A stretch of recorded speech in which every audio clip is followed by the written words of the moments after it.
we arrive by accident, but we stay on purpose. I didn't know of what opportunity lies in the skilled trades, in this blue collar world. It is full of opportunity, yet most people go about their lives thinking that blue collar just means that you were too dumb to go to college. Well, very excited for the podcast today. Mr. Josh comes highly recommended. So welcome, Josh. Hey, thanks, Brad. I'm really excited about this conversation, man. Yeah, I'm excited to have you on. I was actually giving you a hard time because he has some great mood lighting. So anyone join his video, he's looking pretty sharp right there in the background. All I need is the sounds, right? The Zen music. Yeah. I'm glad to be here, dude. Thank you so much for the invite and agreeing to actually speak with me. So. Well, listen, awesome. I'm a huge proponent of trades, okay? So we speak about this on the podcast. The podcast is really driven to entrepreneurs, but we have a lot of architects, designers, and most importantly, contractors that listen. And Josh, I mean, I grew up in the trades. I grew up as an electrician, now I'm a general contractor. But, before we get into all the elements, the giving back and the education you're doing, which I think it's so important as we drive this conversation nationally. But you have real life experience because you mentioned CEO of Windy City Equipment. I mean, how has running a business CEO, impacted just the business acumen side of the blue collar trades? Yeah. I mean, that's such a great opening question, right? I am a sitting CEO, and I have been since I was 27 years old. Although I'll say when I was 27, it was more of a pseudo CEO role, right? I had the title, but did I have the leadership experience? Not really, right? And I had to learn how to command a room of people that were sometimes twice my age. So, I mean, that was the biggest lesson, right? Is being able to actually understand what moves the needle from a leadership perspective, which is everything in the CEO role. And, you have to be able to influence people to execute on a shared vision. Otherwise, what do they say? If you don't know where you're sailing, any wind is favorable, right? Yeah, right. So it's, it's been a learning experience for sure. And think it's worth noting too that my background is not in the blue collar space.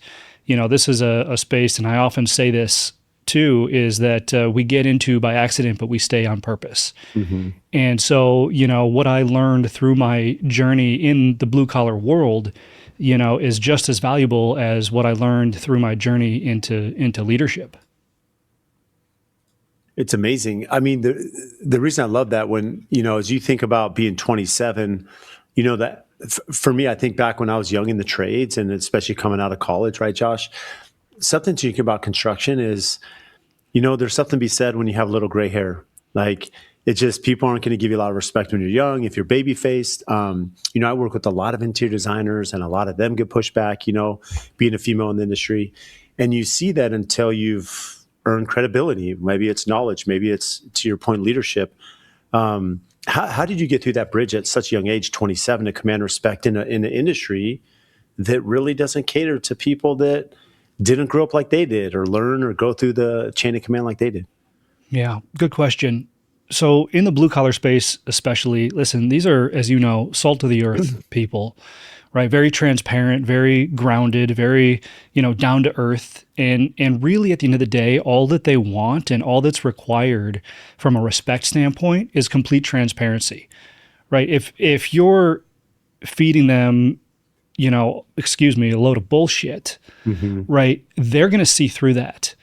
And so I don't care if you're 25 years old, if you're 40 years old, or if you're 60 years old, the same will hold true. So, I had to learn from a very young age not to pretend to know things that I didn't know. And that was baseline, right? That was number one, is I can't pretend to know or pretend that I have more experience, even though I did spend time in the field. I spent 10 years in the field, but now I'm leading people who have spent 20 years, 30 years, sometimes 40 years in the field. I can't sit here and pretend that I know more than any of them. And that is crucial, to get people to understand and respect you.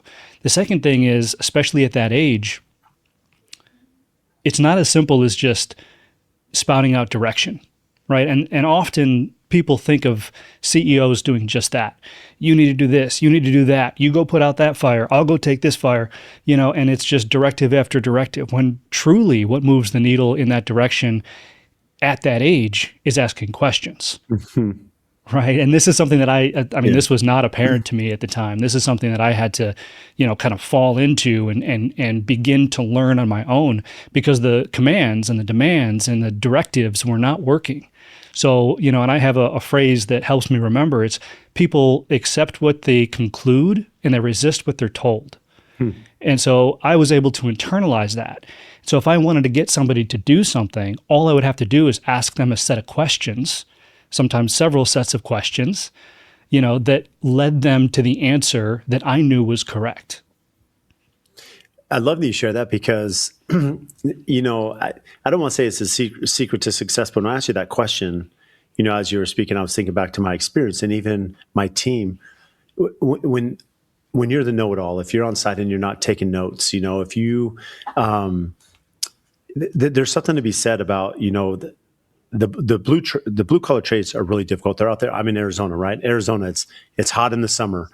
A lot of them are living on probably the most unhealthy diet. Eating off, Hmm. we call it the roach coach, but eating off the cafeteria truck that's strolling by and having energy drinks. But the reality is, they know their craft and they work really hard. And so if you show appreciation to that and want to understand it, and when I had my bags on, I remember doing internships in San Diego in college, and I'd be on these crews. And the reality is, like, by asking questions and they saw that you cared, they would mentor you and bring you in and then teach you. And I found when I was a young superintendent, if I was trying to boss them around or trying to hit a schedule, there's the reality of life for these guys. And the more you understand and the more you ask questions and understand their craft, like, there's just this camaraderie that's unique, I think, to any profession that's out there.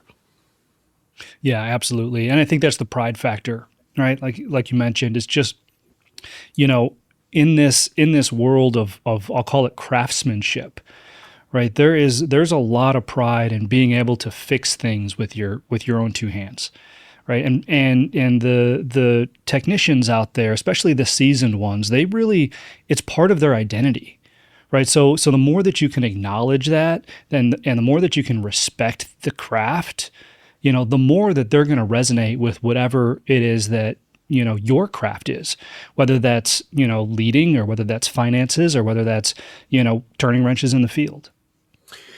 You know, what's your business model like? What are you looking to achieve as you're partnering with your clientele?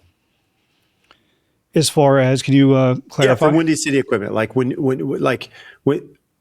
what's the value proposition that you would sell to me or whoever you're selling to, right? From Mm.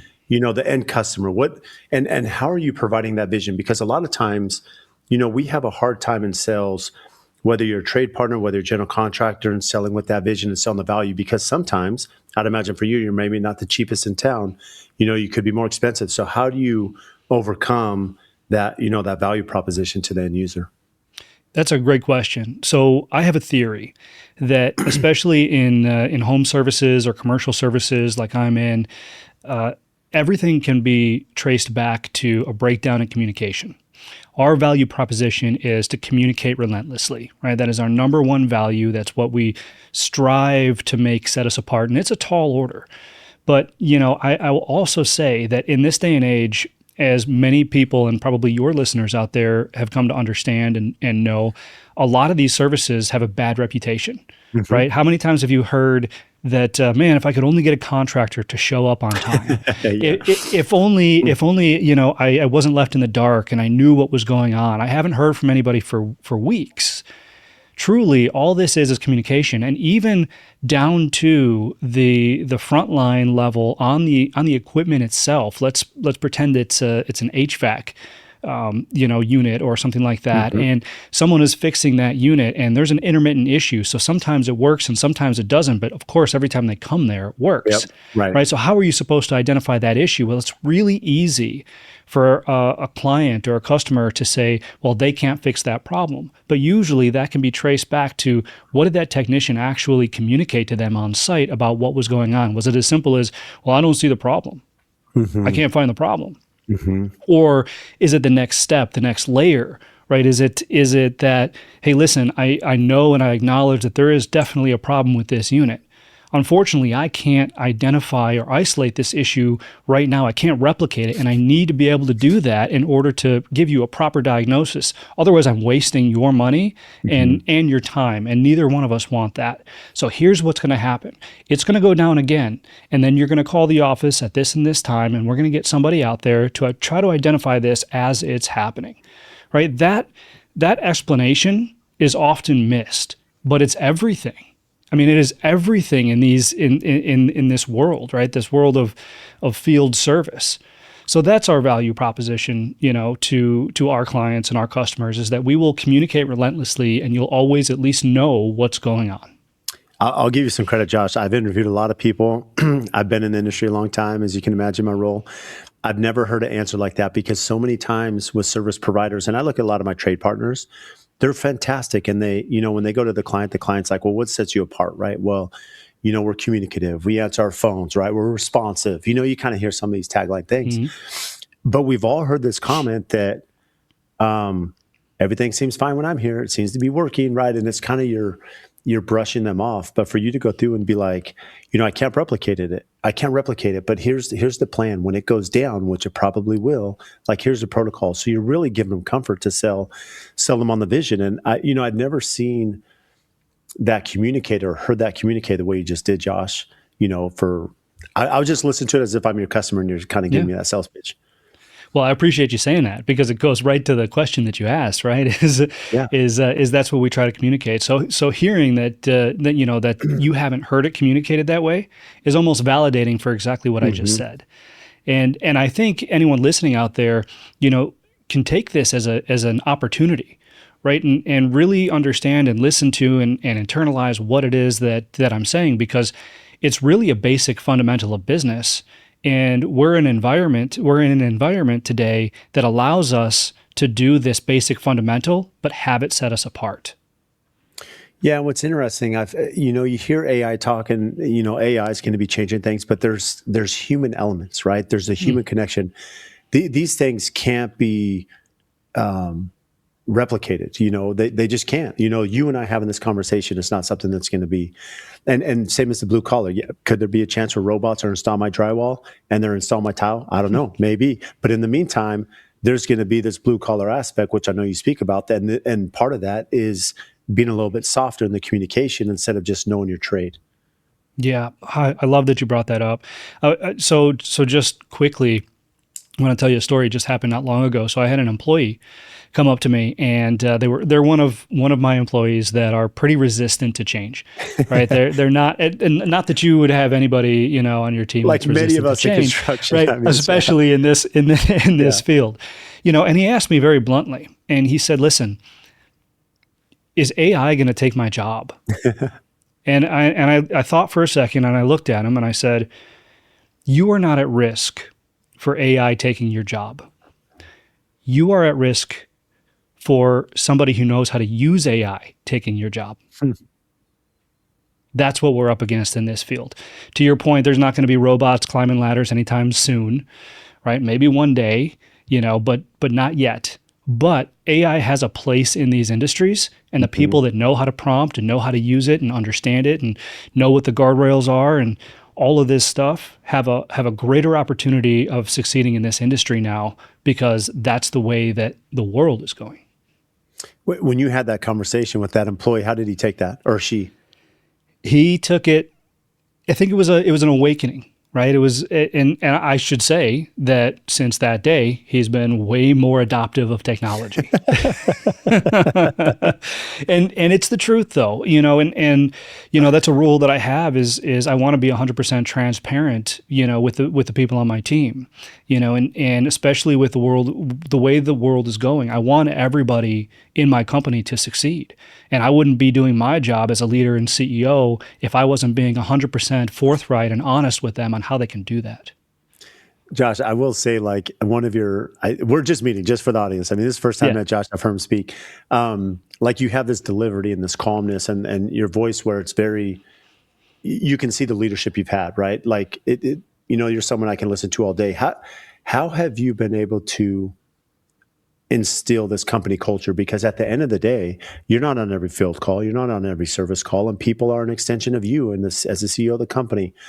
How have you been able to instill confidence in your team to have the tools and go ahead and have this conversation on a diagnosis in the field when tensions are high, clients can be irate? One thing's best practice and reality. Start with reality. Is I fell on my face a whole lot while trying to do this. And you said the buzzword, right? You said culture, and you're right. It is. It's an extension not only of the owner of the business, but of the entire leadership team and of the living and breathing entity that you've created. And so the cascading of that culture is just, I mean, it is such a lift. And here's what I'll speak to the audience that is probably 80%, 80-20 rule, right? 80% of your audience started their business this way. They were a technician or an operator or something, and they said, well, I can do it better. And they go out and they start the business and they hang their head on one thing, and that's work ethic. How hard can I work? Because that is one thing that you can't take away from anybody in these blue collar skilled trades, right? They have far and away the best work ethic of anyone I've ever seen. Work ethic only goes so far, right? At some point, results have to matter, right? And it doesn't matter how hard you work, the results are what's going to keep you there. And so you find yourself in a position as a leader 5, maybe 10 years down the road where the culture built itself. You didn't put any intent behind it. Your only intent was to find people to work hard. Well, there's a whole lot of guardrails missing on just hard work if that's what you're focused on, right? So I mean, honesty, integrity, teamwork, relationships, respect, all of these things that make a culture what it is can be overlooked. And now you're in a position where you're not only building a business, but you're building, how the business behaves. And that's in practice, very, very difficult. I think the key to it is, number one, identifying exactly how you want your company to be seen, right? I mentioned before communicating relentlessly. That's our number one value. Above and beyond all else, I need to make sure that everybody is communicating in a manner that is conducive to how I just explained to you that we communicate it. And that is one at a damn time. I mean, it is truly, listen, a lot of times you can speak to everybody, but when you do that, nobody hears you. And so I'm also a firm believer that to get somebody to hear you, you often have to say it at least 7 times, right? You've probably heard that before. Yeah. And it's true. So it starts with the leadership team, right? The direct extension of the leader himself or herself. The leadership team's job is then to cascade it to all the department heads. The department head's job is to cascade it then to all of the frontline workforce. And there's a lot of variables in there, Brad. And so, the number one thing that you can teach in order to get this to cascade properly is accountability. If you can teach each one of these layers of leaders to be accountable and hold accountable, then the directives that you set forth at the top of the organization will actually get implemented at each layer of the business. You said something there as you were closing. You said hold accountable. I think so many times as leaders or owners and even business people, right? We have our processes, we have our operating procedures, we have a clear expectation of what has to be delivered. I'll give an example for me. I'm on the sales side, like we're selling this construction project. We finished the home, years down the road, but you don't have that autopsy. You don't have the closeout. We don't diagnose at the end and say, what went great? What went wrong? What can we improve on? And so many times, to your point, we may sit at year end with an employee and give them their goals for the year. Or they may come up with their goals, and then we're not holding them accountable 3 months later or 6 months later. It's the follow up is a lot harder than the initial stage. Yeah, you can't spreadsheet your way out of a leadership problem. Some try. Some try. And I've tried, if I'm being honest. Listen, I think a lot of I'd say probably 90% of the lessons that I've learned are because I did them and not because I was told them. We have this complex as humans where, even if we go seek feedback and advice and all of these things, we still, for some reason have to say, you know what, that doesn't apply to me, and then go do it ourselves and fall on our face, and get back up with a new lesson. Well, that's the hope, at least. Well, the accountability, the follow up is one aspect, but from a technical side, some people are great communicators, some are better than others. Are you doing, role plays? Are you having ride-alongs? The training element. So one of the challenges, as you mentioned, when you come into, hey, I'm a great craftsman, I have great work ethic, now I'm going to start my own business. Something you don't think about is training. How did you get there? And so many times we bring in people, we kick them off the pier. Can they swim? What does that onboarding training look like to make sure that they can be successful? Yeah, that's it's fluid and it changes a lot in my organization specifically. We haven't landed on a rock solid process for what's the best way to do that yet. And I think it's because of all the different ways that people learn best. So we've got a few resources that we deploy, and it may not be in the onboarding process is a base of fundamentals. It's here's our values, here's the expectations, here's what it means to be successful, and then the next 90 days, over that next 90 days is really that, okay, here's how to be successful. And so we've got hands-on learners, right? So job shadowing and stuff like that with some of our best communicators in the company, right? And there's different people for different stages. We have people that do the technical part really, really well, the hard skills and the fixing stuff really, really well. So that's a portion of it. We have people that do the communication part really, really, really well, right? And so that's a portion of it. And then we have the people that do the back end stuff really, really well, all the paperwork and all that, which is, you could argue, an offshoot of the communication. But so that's the hands-on piece. We also have, and this is a good segue, right? I've created an academy. It's called Bit New Academy. It stands for Blue is the New White Academy, where we teach and deploy soft skills to frontline blue-collar workers, right? It's sold to owners and executives in the blue-collar space to deploy as an employee development tool for their team. And this is one of the things that we teach, is how to communicate effectively, along with, some of the accountability stuff that we talked about, and then also some financial things as well. But we have that as a resource that we deploy to our team in addition to that.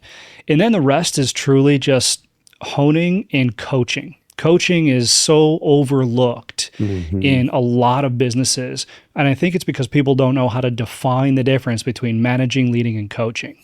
And so that coaching element is truly, where we can develop people into what it takes for them to be successful.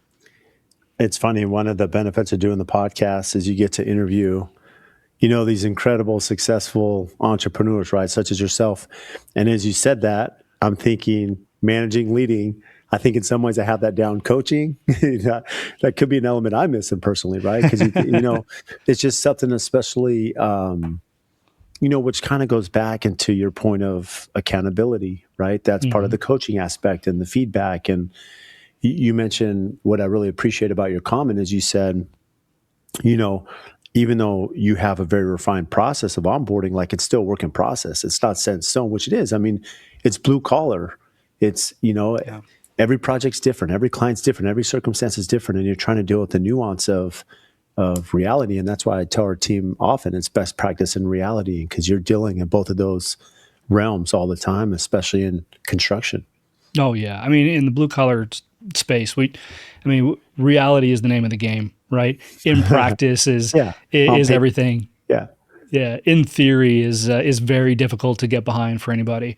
And you know what? I mean, quickly for your audience, I could explain at least my version of managing, coaching, and leading if you think it'd be helpful. Yeah, please. Yeah, so managing, I see managing is, and people have probably heard this before, right? Managing processes, not people. So systems, processes, procedure, KPIs, numbers, all of those get managed, right? And the way we do that is through people. We manage the people, we hold them accountable, and it's usually accountable to a result.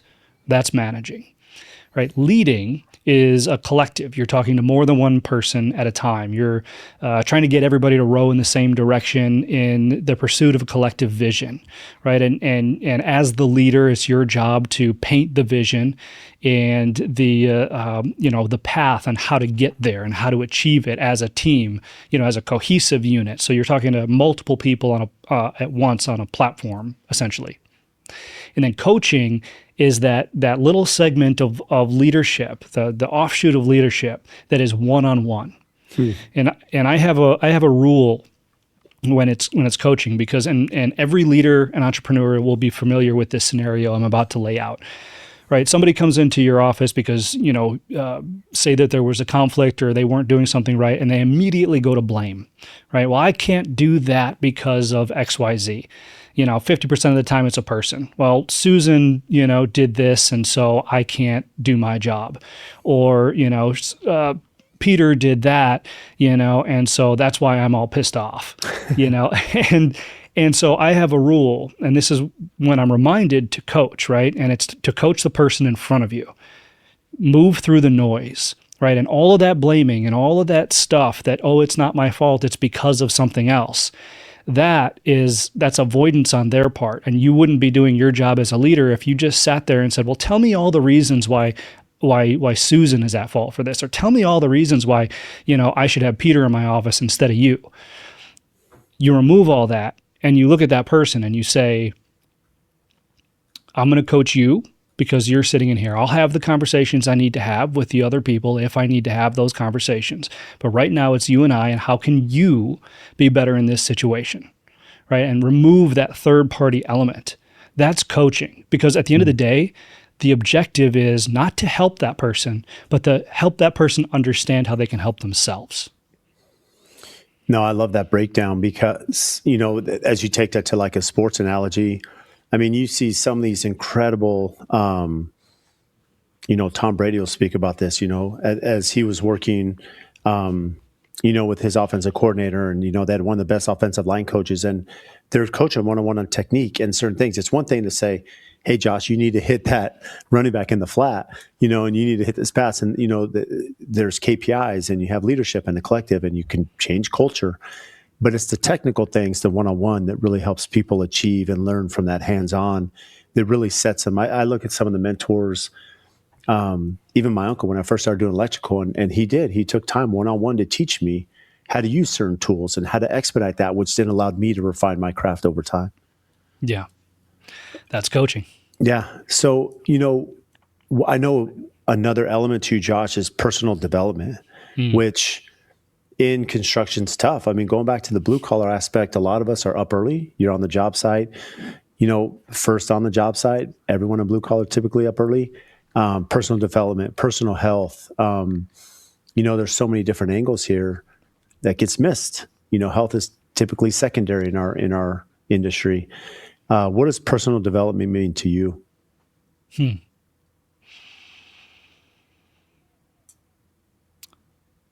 So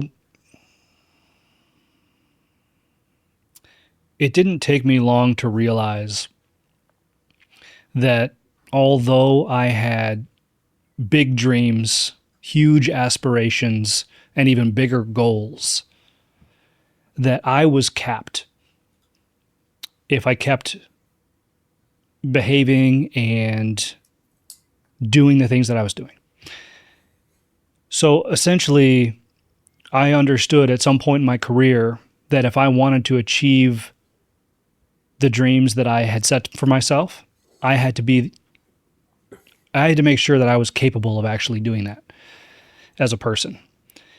And so, sometimes it's the hardest thing to do, especially in these industries. To your point, like, we are clockwork, up at 4 a.m. sometimes, on the job site by 5:30, working a 12-hour shift. We come home, we have dinner, maybe crack a beer, and then we go to bed and do it all over again the next day.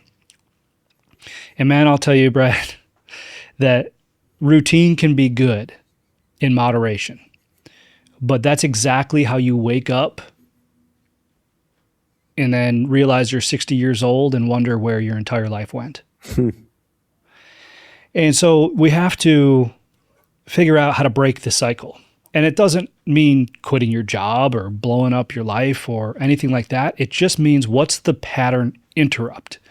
There has to be a pattern interrupt, because that's the thing that keeps us present. That's the thing that keeps us grounded. That's the thing that reminds us that happiness is truly in the journey and not the destination. Because how many people, and this makes me so sad, how many people have thought that happiness was in the destination, but they never made it to the destination. You know, and when I think about that, and I know people like that, knew people like that, right? Unfortunately. And so for me, that was a wake up call, for all those reasons. And so, you know, I realized that if I wanted to have the life that I ever dreamed of, number one, I had to start now. Number two, I had to understand what it took from me on a development level, like, and I mean, just all levels: development, leadership. What does it mean to be a husband, you know, a father, you know, a boss, a business owner, a partner, you know, all these different things. And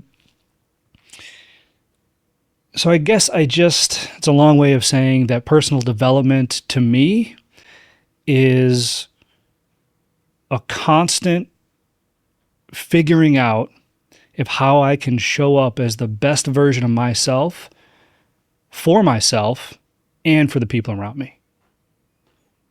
It's incredible. I mean, routine is,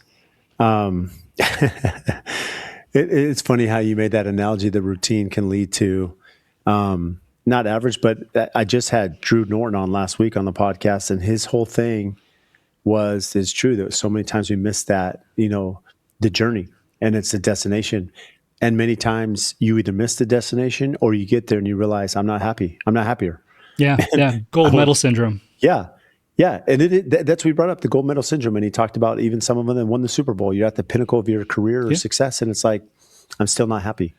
Well, then the amount that go that landslide and go completely the opposite direction, right? They achieve the gold medal, or they hoist the trophy into the air, and now all of a sudden the thing that they were pursuing all this time, they've accomplished, and then their life becomes meaningless, because that was the only thing, that was their identity, that was their goal.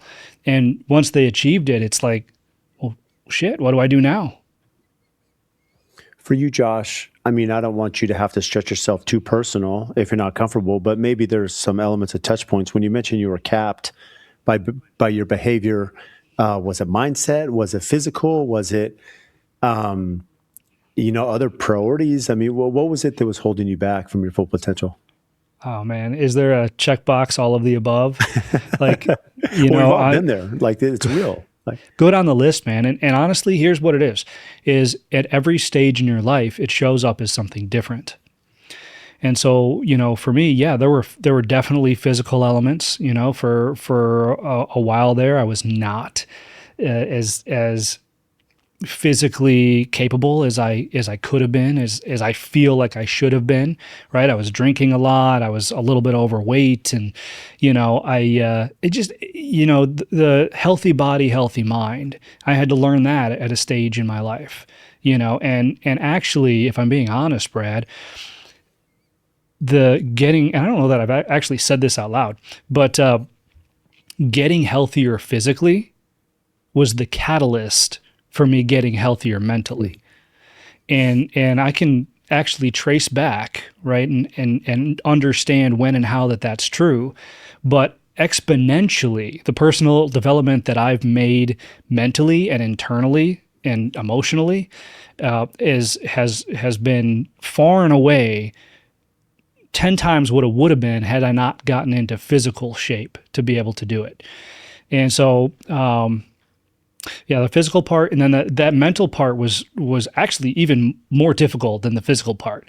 Physical part is you can see the results, right? Mm-hmm. You can see the results of physical transformation. If you know, start running or start lifting or whatever, you can look in the mirror and you can say, wow, I look different. When you look in the mirror after doing a ton of mindset work, you don't look any different, Brad. Mm-hmm. You know, but it's in here, right? And it's up here. And for those listening, I'm pointing to my heart and my head. Like, that you're different, and that you're going in the right direction, because the things that used to trigger you, maybe don't trigger you as much, or the things that you used to be afraid of, maybe, you aren't so afraid of anymore. But there's some very specific things that I had to learn to work through.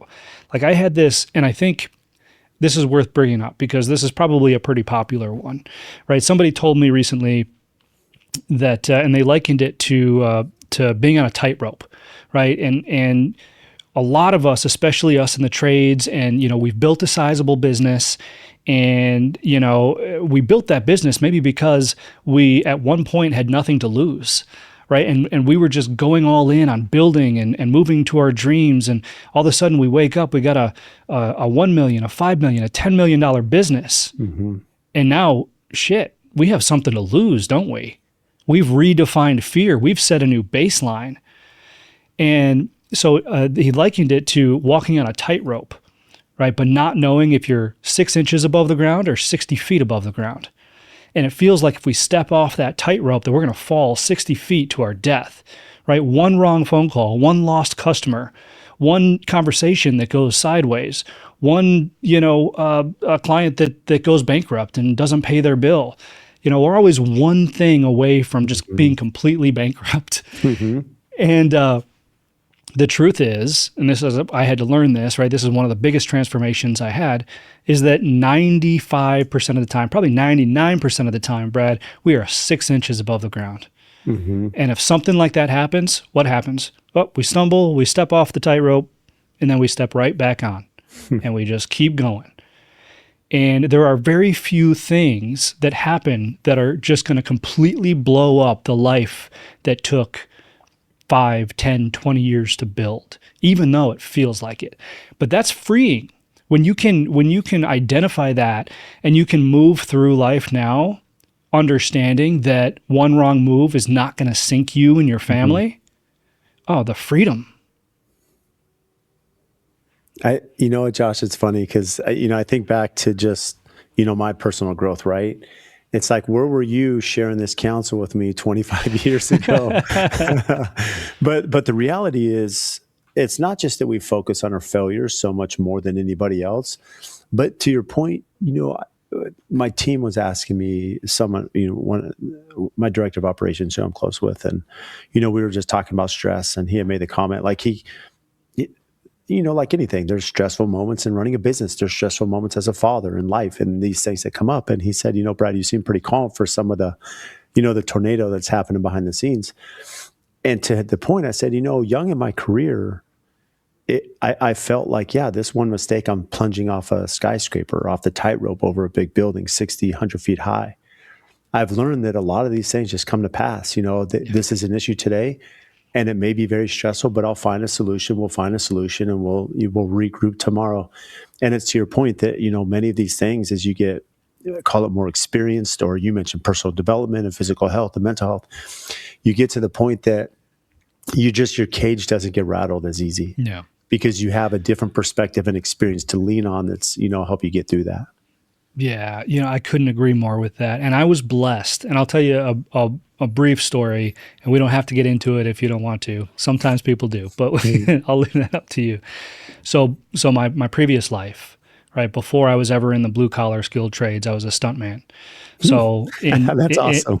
Yeah. Actually. And I tell this for a reason, right? So that was the original family business. My grandfather was a stuntman. He was Charles Bronson's stunt double. Wow. He was close with Chuck Norris and Bruce Lee, rest their souls. And all my uncles were stunt people. My dad was a stuntman. My mom was a stunt woman. Like literally, I was jumping off buildings when I was 5 years old. I rolled my first car before I had a driver's license. That's unreal. I set myself on fire for an English project in high school. I got in a lot of trouble for that. But I tell that story because that was a big part of my life. I mean, I did that for until I was probably 22 years old. And it really refined my relationship with fear and risk. And I can't tell you how incredible that was for my next venture, being an entrepreneur. right? And so leadership under pressure and understanding execution when an inch to the right or to the left, Brad, means life or death. Mm-hmm. Like suddenly that employee coming in to talk about, why they got in trouble for being 5 minutes late doesn't seem like such a big conversation. Mm-hmm. And, so I was blessed to be in that position. Well, some people have to learn that in entrepreneurship. Most people have to learn that as they're going through the journey, right? And I did too, to an extent, because there's a little bit of a disconnect there. One's very practical. I'm going to die if I don't do this. And then one of them's very, well, how do I, bridge the two? So it probably took me, 5 years or so to really integrate, what I learned there to how it can be effective here. But what I love about that you shared, I mean, there's so much analogy in all aspects of life, right? I think some of the truly happy, most positive people I've ever met, they just have perspective. And what I mean by perspective, to your point, yes, there's leadership and there's execution, and there's risk in entrepreneurship or business or life, or all the aspects. But the perspective is really what grounds you in so many ways. One of my favorite quotes is, "I complained because I had no shoes until I saw a man that had no feet," right? And it's like, so many times we're in this pity party, and you having life experience, you having been a stuntman, I mean, it gives you practical experience and perspective that, hey, look, at the end of the day, I've dealt with life or death where this 1 inch can make a difference. But if someone's showing up late, well, we can coach them. We can manage them. We can lead them, as you're mentioning. And, it just brings things in where it's not just everything is code red. Yeah. Yeah. Speak about the academy. You touched on this briefly, but how have you seen that take off? Why, what is your sales pitch to anyone who's listening that says you need to come be part of the academy, or send your employees, or, what the end goal of the academy itself? Yeah. So the academy, so briefly, I wrote a book in 2019 called Blue is the New White, The Best Path to Success That Nobody Told You About Until Now. Right. It was an immediate hit, Amazon bestseller, all of that fun stuff. It was great. It was a lot of fun. Nobody told me that it costs more money to write a book than it'll make you. But, but honestly, in the soft ROI, it propelled my speaking career and attracted a whole lot of people to my business and all of that. But really what it did was it made me more in tune with the people that make up our industry, right? Mm-hmm. And all the blue collar folks out there. And so, as I started doing more research and I was interacting with more companies, I kept hearing the same narratives. And it's the same narrative that my dad would say, back in the day is, oh man, if you could only teach character, we could teach skills, but if you could only teach character. And, my entrepreneurial mindset, of course, I'm like, well, what if we could? What would that look like? And so our tagline has become, make every employee your best employee.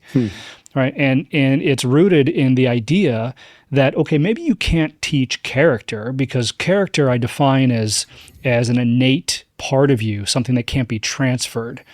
But soft skills are a close cousin, right, to character. And these are things like leadership, conflict resolution, communication, responsibility, the ability to teach, emotional intelligence, which is a tricky one in the blue collar skilled trades, right? You say anything emotional intelligence, and sometimes it's met with a little resistance. So we had to spin that a little bit. But truly, it came from the idea that the thing that's holding these people back from success is usually not the hard skills that they know, the technical ability that they have.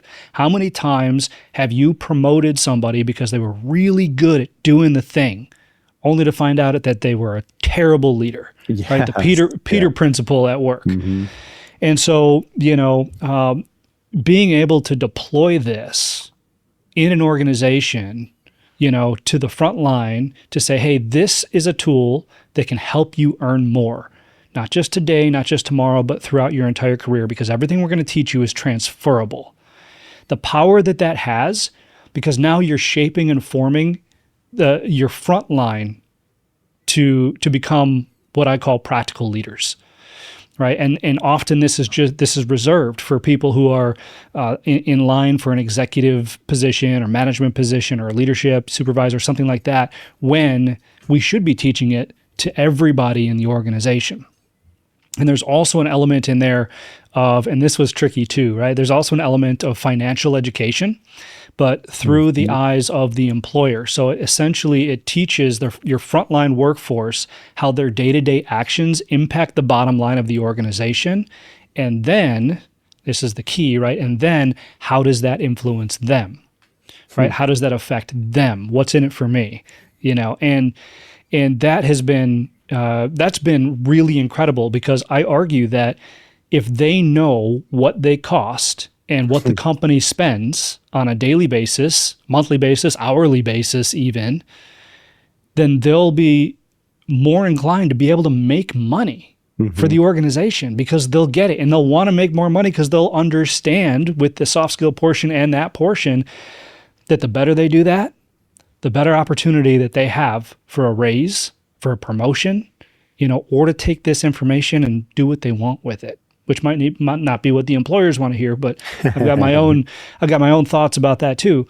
But ultimately, that's what it's for. And when you build this vision out as a leader and you deploy it to your team, you have to constantly check yourself to explain to them what's in it for them. It's fascinating because, again, employee mindset, employer mindset. When I was an employee, again, you just don't have the tools. I remember sitting on a job site, and our lead foreman was complaining because we were working prevailing wage, doing government work in California, and he was mentioning, what the hourly rate was, because somehow he had found out what the hourly rate was that we were charging general contractors a trade, and he saw, well, I only get paid X, and the company's charging Y. Right. And as an employer, you're like, well, I'm only taking home, let's just say for easy math, $100,000, but you don't understand what that's costing the employer from, the taxes they're paying and healthcare and 401k match and all these different perks. Right. Yeah. And so I love that you go through that, because so many times, as I look back, I felt I was a good employee, but I felt I'd have been much better. Again, going back to the perspective thing you mentioned, by having a little bit more education on what it takes to run a business and those aspects. And you mentioned the soft skills, understanding how, to deal with conflict resolution. This is a daily thing. Like, you're dealing with high demanding occupation, you're dealing with high demanding clients, and at times unrealistic expectations, and material shortages and labor shortages and skilled labor. I mean, every day is conflict resolution. The faster you can understand these principles, better salesperson, and the better opportunity you have to, scale that ladder. Absolutely. And that's what it's all about, right? It's really empowering teams to move forward together. So you mentioned you had some of your own thoughts on creating entrepreneurs that attend this academy. What are your own thoughts? All right. So this will go a little against the grain. I know that there's still a lot of owners out there that are, let's say, bitter when an employee leaves, especially to start their own business. That's like the biggest fear some employers have, is that, they're going to put all this training and all this money and all this time into somebody, and then they're going to go off and they're going to use all that knowledge for themselves. And I would challenge anybody out there, what the hell did you do? Like, what did you do? If you started your own business, is that how? There's probably an 80% chance that that's how they did it, right? And so two things happen in my experience, and I have helped people exit my company and start their own several times. And two things happen. Number one, they become successful, which is incredible. If you help them become successful, and they actually do, not only will they not steal your clients, but they will thank you and they will give you credit for almost all of their success if you let them, which I would argue, don't let them. It was them. But they will be forever grateful. And you know what usually ends up happening is that we share customers, right? They'll have overflow or whatever, and we'll get some of that overflow, or vice versa. If we can't get to them, there's somebody there that I know their quality of work. I know, I know them, I trust them, or whatever it is. So we can work in unison that way. And then they're successful, and everybody moves forward happily. No harm, no foul. All the stuff that I invested into them was a stepping stone to their success. And you know what? I can hang my hat on that, Brad. I really can. The second thing that happens is that they fail, right? And this probably happens more often than the first one. You know, as you know, the failure rate for entrepreneurs in this country is strikingly high. But if you support them and they fail, they'll remember that too. And guess where they're going to come back? They're going to come back to you. And I've had this happen multiple times. And I will tell you that when somebody comes back to my company after I've helped them try to start their own, they'll never leave again. They're even The better. loyalty is so high because number one, you believed in them when maybe nobody else did. Number two, you supported them through the journey. And number three, they learned how freaking hard it is to start, run, and grow a business. So they'll have that much more respect for you when they come back. I actually love that, Josh, because it's not just a legacy play, right? It's not just what you're doing legacy wise. It's not just the mentality of abundance, not scarcity. But I think there's true value. Like you didn't invent the wheel. I mean, you're running a successful business. They've come up and you have some successful people. But I have seen so many times my company and others, some of the most proficient, successful companies, they're number two, they're number three, people that are high up in the organization. They've gone out, they've ran it, and they're like, look, I know what it takes. And, there's a lot that people don't talk about. We've touched on some of it here, but, anyone that's been an entrepreneur, we may talk about you and I are a little bit better today at managing the stress and understanding that we'll still wake up tomorrow. It doesn't mean that thought's still not in the back of our head of this has to be done and cash flow and I need to get this sales to and the problems that are coming up on a regular basis that we're having to deal with when we're at family time or on vacation. You don't shut it off. Yeah. Go ahead. No, that's right. It's a lot. So, as we're getting close here to the end, Josh, why invest so much in blue collar? Like for me personally? Yeah, for you personally with your book. I mean, you mentioned that the book is, that was a huge moment in your career and life and led to speaking engagements. So it's not the moneymaker, but it's a passion, and yeah. And so you wouldn't do trust me, it's hard enough running a business, let alone starting, writing a book, starting, an academy, doing these different things. Not everything is going to be, hey, I'm going to go retire on some island because of the money I'm making. There is a passion behind this. And so, why the passion for the trades? It saved my life. I mean, I mentioned at the beginning of the show, we arrive by accident, but we stay on purpose. I didn't know, as I would imagine so many others don't know, which is why I wrote the book, of what opportunity lies in the skilled trades, right? In this blue collar world. It is full of opportunity, yet most people go about their lives thinking that blue collar just means that you are too dumb to go to college. I know. It's so... And so I think at the end of the day, I can't ignore what it gave me, what it gave my family, what it gives my employees. And I want to share that with the world, Brad. I want people to understand, especially now in the world of AI. Like we just talked about, the risks in the industries. And I mean, you have huge prominent people now, Elon Musk backing, HVAC and the CEO of NVIDIA coming out saying the next generation of millionaires are plumbers. And you have Cody Sanchez out there peddling, buying boring businesses, quote unquote, boring businesses. This stuff is coming on the map and it's just even more and more validating for, how lucrative this career path can be. That's number one. It truly gave me a perspective that I was able to harness, leverage, and turn into something that has fed my life and will continue to feed my life. The second thing is I see a lot of young entrepreneurs today, and their philosophy is, let's see how many different things I can try to see what works out. And I think that in some instances that's okay, but my personality is different. Mine's like, okay, I'm going to do this thing. I'm going to make it work. And now everything that I do around that, I can have offshoots of things that encompass the same bucket of success, right? So blue collar is at the center. That's my bucket. And inside my bucket, I have Windy City Equipment, which is what taught me everything, right? And that's what gave me the freedom. I have Blue is the New White, the book, which is adopted into several high schools across the country, just getting this message out. Then I have the Academy, right? That I'm helping blue collar business owners like myself achieve success, not only for them, but for their team. And then I have the podcast that originated talking to blue collar professionals all over the world about why they love what they do. And then that eventually evolved into a personal development platform, right, to help people in and out of the skilled trades and blue collar community become better leaders and become the people capable of achieving the success that they want to achieve. I love that. I think we both share the passion for the trades. I'm glad you touched on, things, like Elon Musk. We need less people pumping steroids into dollars and get out there and be engineers and go work with your hands. Look, it's funny. I was playing basketball, pickup basketball. This is while I was home for the summer, doing construction management in college. And I remember some kids from high school, like, you're an idiot. What are you going to call it? Or what are you going to school for construction?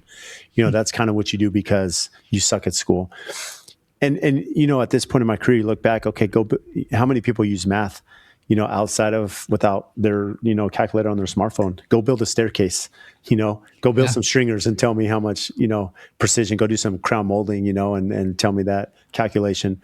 The reality is, there's an appreciation, I think, that most people miss in the blue collar, and you get to see that work. And, Josh, you've been incredible.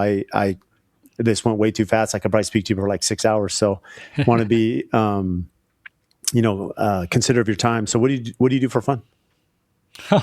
I just listed everything I do for fun. Now, honestly, my passion runs deep, for business and personal development, as you mentioned. Mm-hmm. I'll be honest with you, Brad. So I love spending time with my family, and I do that whenever I possibly can, and I've been awarded, freedoms and luxuries now that I've been successful, and that's my definition of success, right?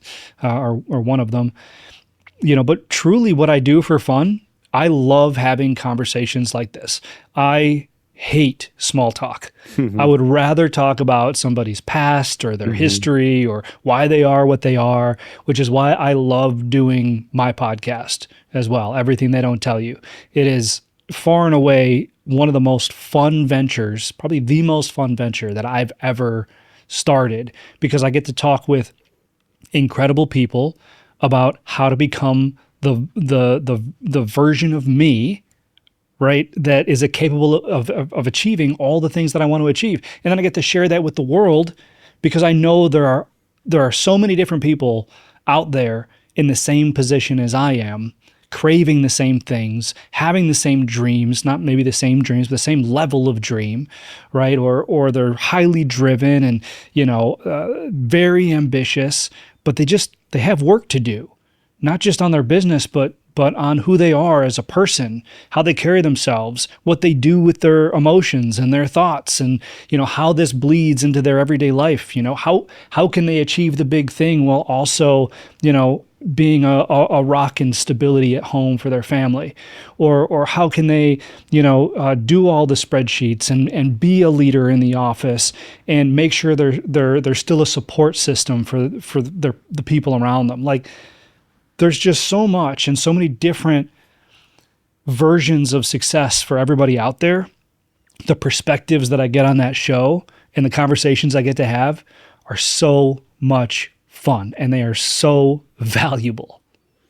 I love that. What a plug. So for those listening, how can they find you? How can they learn more about you and the podcast and the book? Yeah, I'll make it real easy. It's joshzolin.com, joshzolin.com. There you can find everything. You can find Windy City Equipment, the Academy, the podcast, all my socials, all that kind of stuff. Like, share, follow, subscribe, do all the things. And above all else, reach out to me. I love having conversations. I'm accessible. I'm not, I don't have millions of followers or anything, and I love helping people. So if there's anything that I can help you with, please feel free to reach out and let's have a conversation. Thank you, Josh. Thanks, Brad.